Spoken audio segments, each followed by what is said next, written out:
You know you can't end off the week without watching some Sakamoto desu guy. It doesn't feel right.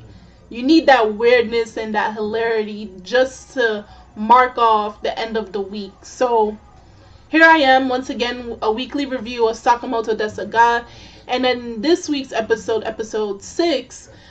It starts off. There's like three parts to it. The second part being the longest, but the first part we see where we have three elementary students, male students, and they're playing this game where if they continuously kick the rocks, the pebbles, and make sure it doesn't stray off into the water or go in another direction, no one will be deemed a loser.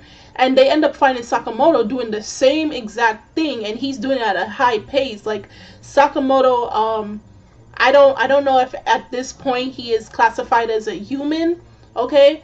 Because this guy is capable of doing things that ordinary humans are not capable of.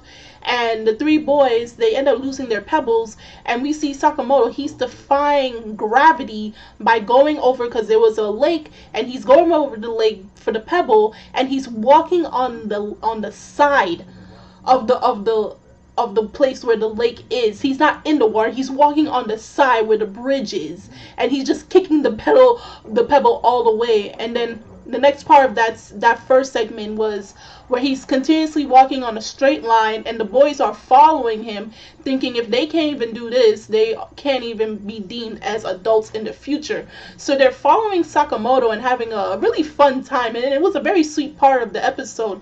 It was very sweet because it's like they're playing this type of tune, which is a very bright and very heartfelt tune, and they're following Sakamoto all across the town, and to end up whining at a supermarket. The funny part about that was like the white line ended up stopping, and then Sakamoto takes out a roll of tissue, and he throws it, and ends up making a new white line, and they're all waving like they're waving to a crowd. And he went to the supermarket, and it ends there. So now we have little boys looking up to Sakamoto because he's so dignified and so unique. Now the second part of the episode, the second segment, was where there's this paranormal activity going on, and there's a ghost that is hanging around Sakamoto everywhere he goes. So we have this character by the name of Fujita. She's a minor character. We're not going to see much of her, but she was introduced into this episode, and she's someone who, she takes pictures of Sakamoto without him even knowing, because she can't come out and confess to him. So what other better way than to take pictures of your crush? If you find that creepy or not, that's up to you. So she's take pictures of him, and in every picture she takes, she notices that there's some type of ghostly figure hanging around Sakamoto. So she tries various ways on trying to explain to Sakamoto, while at the same time trying not to show him these photos, because she thinks that if she shows him these photos that she constantly takes of him without him knowing, he may find her to be creepy, and she doesn't want that. So she tries to ask various people on how to explain to Sakamoto that you have a ghost hanging around you. And when she was taking a photo of him doing butt sumo, it is sumo but with your butt, so you're trying to push the person out the ring with your behind.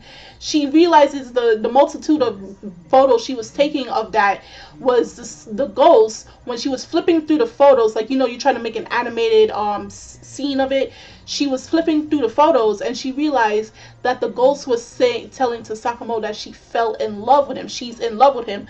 So even the dead, those who are long gone, who are decreased, no longer in this earth, who's 6 feet under, okay, even they too cannot resist the charm of Sakamoto. Like, how in the world is that possible? Even a ghost, the dead, loves Sakamoto. They want to be with him, but you can't, because you have no physical form and you're no longer living. You're just a spirit wandering around. So she tells him, Fujita, she tells him, and what Sakamoto does is that he prints his face on a printing machine, and when you flip the pictures, it's him telling the ghost, thank you very much. That was very weird, because he was just having his face all over the printing machine, but Sakamoto does weird things, at least to us. But to the characters inside the show, it's not weird, it's just really amazing. So through those pictures, he's telling the ghost, thank you, and now the ghost has been released of her earthly desires and has now gone up to heaven or wherever she's going, wherever her soul takes her to now after she has gotten that message from Sakamoto. And the very last segment of the episode had me kind of confused because Sakamoto tried this type of new menu at his school, Napoleon lunch with boiled pasta. And whenever someone mentions something like, Sakamoto right in a straight line or water these things, you water the plants really good, Sakamoto starts doing things in a curve. It was really confusing. I couldn't understand that last part because, like you said, Sakamoto, you write in such neat cursive writing. Then he starts scribbling all over the place, and like the time period just stops. And then he goes back to normal, and everybody just confused on what is happening, or probably it didn't phase them at all. But that part really did confuse me.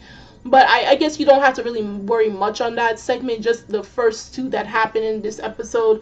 So if you saw Sakamoto, do tell me what was your most favorite part of this week's episode, either part 1 with the kids, part 2 with the ghosts, or part 3 with the Napoleon pasta.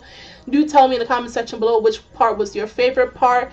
The links are in the description box, so you guys could go check that out. And I'm Kimmy Chan of Anime Legends Podcast, and I will see you guys next week. Alright, so later.